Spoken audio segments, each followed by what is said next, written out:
어떤 사람을 만나고 오면 유난히 지친다.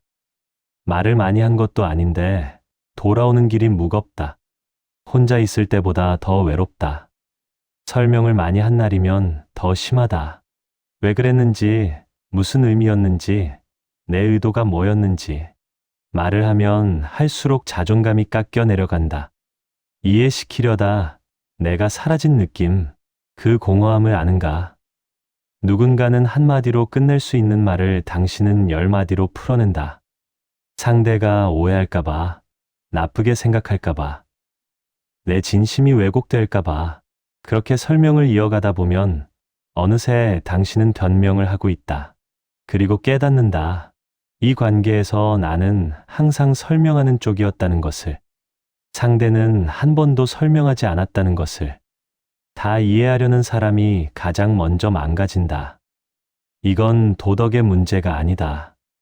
구조의 문제다. 설명은 처음엔 배려처럼 시작된다. 이렇게 말하면 오해할 수도 있으니까 조금 더 설명해 줘야겠어. 내 의도를 정확히 알아줬으면 좋겠어. 그런 마음에서 시작한다. 하지만 설명이 반복되는 순간 관계의 무게중심이 이동한다. 설명하는 사람과 듣는 사람, 이해시키려는 사람과 판단하는 사람, 증명하는 사람과 승인하는 사람. 어느새 관계는 수평이 아니다. 설명이 많아지면 관계는 기울어진다. 설명하는 쪽이 아래로 내려가고 듣는 쪽이 위로 올라간다. 이건 의도와 상관없이 일어난다.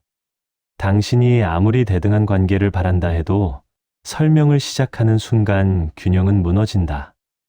오해받기 싫어서라는 말의 진짜 정체는 무엇인가? 그건 두려움이다. 상대가 나를 어떻게 볼지, 어떻게 판단할지, 그 시선이 두렵다. 그래서 먼저 설명한다. 먼저 해명한다. 먼저 내 입장을 정리해서 내민다. 하지만 설명은 소통이 아니다. 설명은 허락을 구하는 행위다. 내가 이렇게 생각해도 괜찮을까요? 이렇게 행동해도 이상하지 않을까요? 설명 뒤에 숨어 있는 건 이런 질문들이다. 그리고 상대는 그걸 안다. 의식하지 못할 수도 있지만 본능적으로 느낀다. 이 사람은 내 승인이 필요하다는 걸. 그 순간부터 관계는 변한다. 설명이 반복되면 중독이 된다. 설명 중독은 이렇게 진행된다. 설명, 변명, 정당화, 자기 검열.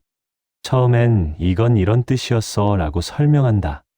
그런데 상대가 완전히 이해하지 못한 것 같으면 다시 설명한다.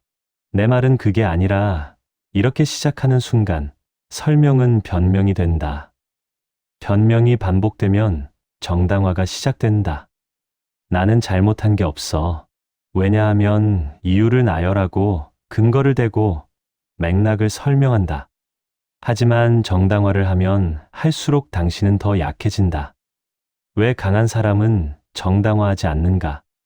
정당화가 필요 없기 때문이다. 그리고 마지막 단계가 온다. 자기 검열, 말하기 전에 이미 판단한다. 이 말을 하면 어떻게 받아들일까? 이렇게 행동하면 오해하지 않을까? 상대의 반응을 미리 계산하고, 내 감정을 조정하고, 내 생각을 포장한다. 이쯤 되면 당신은 당신이 아니다.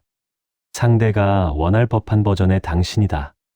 말이 길어질수록 상대의 힘이 커진다. 이건 물리학 같은 것이다. 에너지는 이동한다. 당신이 설명에 쏟는 에너지는 상대에게로 흘러간다. 그리고 상대는 그 에너지로 당신을 판단한다. 왜 어떤 사람 앞에서는 항상 말이 많아지는가? 그 사람이 듣지 않아서가 아니다. 그 사람 앞에서 당신이 약해지기 때문이다. 설명이 소통이 아니라 허락 구하기가 되는 순간, 당신은 이미 그 관계에서 졌다. 니체는 말했다. 강한 인간은 설명하지 않는다. 강함이란 힘을 과시하는 게 아니다. 오해받아도 흔들리지 않는 것이다. 자기를 증명할 필요가 없는 것이다. 약한 인간은 도덕 뒤에 숨는다. 배려, 이해, 친절, 예의, 이런 단어들로 자신을 포장한다. 나는 좋은 사람이에요. 나는 당신을 이해하려고 노력해요. 하지만 니체가 보기에 이건 힘의 표현이 아니라 힘의 부재다. 착한 사람이라는 가면, 그 가면 뒤에 숨은 건 두려움이다. 미움받을까봐, 버림받을까봐, 혼자 남을까봐. 그래서 먼저 이해한다. 먼저 배려한다. 먼저 양보한다. 그리고 그게 자신의 선택이었다고 믿는다. 하지만 그건 선택이 아니다. 생존 전략이다. 오해받을 자유. 니체가 말한 이 자유를 가진 사람은 드물다. 대부분은 오해받는 걸 견디지 못한다. 오해가 생기면 즉시 해명하려 든다. 내 말은 그게 아니었어요. 제 의도를 오해하신 것 같아요. 하지만 강한 인간은 묻는다. 그래서 오해받으면 어떻게 되는가? 상대가 나를 나쁘게 생각하면 무슨 일이 일어나는가? 관계가 끊어지면, 그러면? 설명하지 않아도 무너지지 않는 상태. 그게 힘이다. 당신이 당신을 믿으면 설명은 필요 없다. 상대가 이해하든 말든 당신은 당신이다. 하지만 당신이 당신을 의심하면 아무리 설명해도 부족하다. 쇼펜하워는 인간관계를 고슴도치에 비유했다. 추운 겨울 고슴도치들이 모여서 체온을 나누려 한다. 하지만 가까이 가면 서로의 가시에 찔린다. 그래서 멀어진다. 그런데 멀어지면 춥다. 다시 가까이 간다. 또 찔린다. 인간관계가 그렇다. 가까워지면 상처받고 멀어지면 외롭다. 그리고 쇼펜하워는 결론 내렸다. 적당한 거리가 답이라고. 너무 가깝지도 너무 멀지도 않은. 하지만 대부분의 사람들은 이 거리를 모른다. 계속 가까이 가려고 한다. 더 이해하려 하고, 더 맞춰주려 하고, 더 노력한다. 그리고 상처받는다. 반복적으로. 인간관계는 고통을 증식시키는 구조다. 기대가 생기면 실망이 따라온다. 실망이 쌓이면 자기 소모가 시작된다. 자기 소모가 깊어지면 허무가 찾아온다. 왜 관계가 많을수록 불행해지는가? 관계 하나하나가 에너지를 요구하기 때문이다. 이해해야 하고, 맞춰야 하고, 신경 써야 한다. 그리고 대부분의 관계는 돌려받는 것보다 쏟아붓는 것이 많다. 쇼펜하워는 고독을 두려워하지 않았다. 오히려 고독을 평화로 봤다. 혼자 있을 때 비로소 자기 생각을 할 수 있다고. 타인의 시선에서 자유로워진다고. 거리, 침묵, 단순함. 이게 평화를 만든다. 관계를 줄이는 건 사람을 싫어해서가 아니다. 나를 지키기 위해서다. 당신이 모든 사람을 이해하려 들 때 정작 당신은 사라진다. 관계를 줄이기 시작하면 가장 먼저 불안이 찾아온다. 내가 너무 이기적인 건 아닐까? 내가 너무 차가워진 건 아닐까? 이러다 혼자 남는 거 아닐까? 죄책감도 따라온다. 연락하지 않는 게 미안하고 만나지 않는 게 죄스럽다. 상대가 섭섭해할까봐, 나를 나쁘게 생각할까봐. 그래서 다시 설명하고 싶어진다. 요즘 바빠서 원래 이런 사람이 아닌데, 하지만 이 불안을 견뎌내야 한다. 이 공허가 회복의 시작이다. 관계를 줄이면 처음엔 텅 빈 것 같다. 스케줄이 비고 연락이 줄고 대화가 사라진다. 그 공간이 불편하다. 하지만 그 공간에서 당신은 다시 당신을 만난다.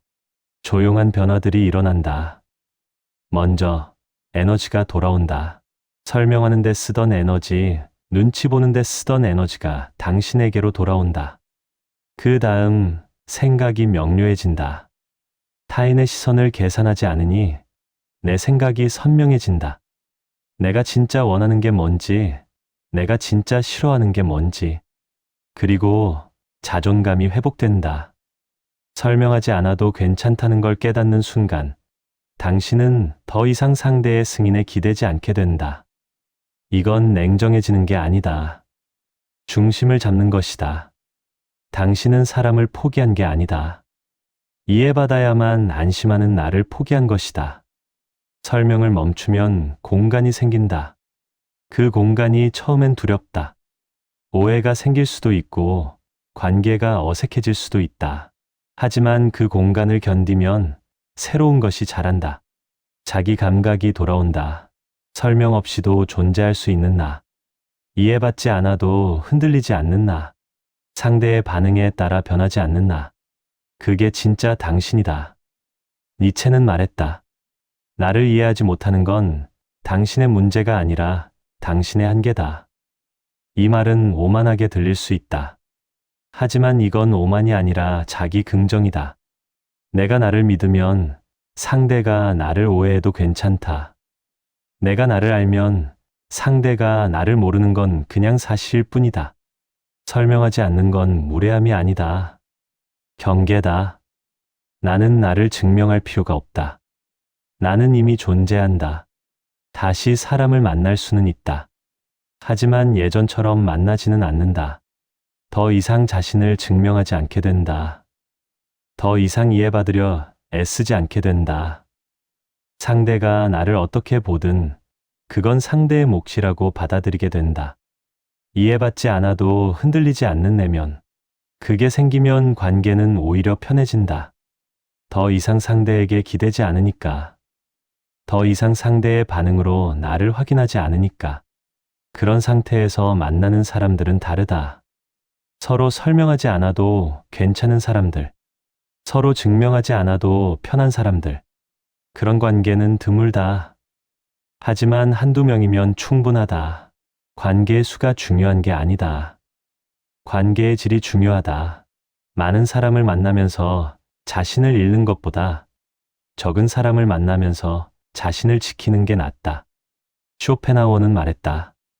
혼자 있을 수 있는 사람만이 진정으로 함께할 수 있다.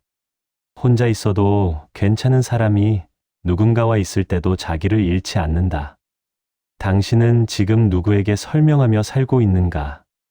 그 설명은 정말 필요한가?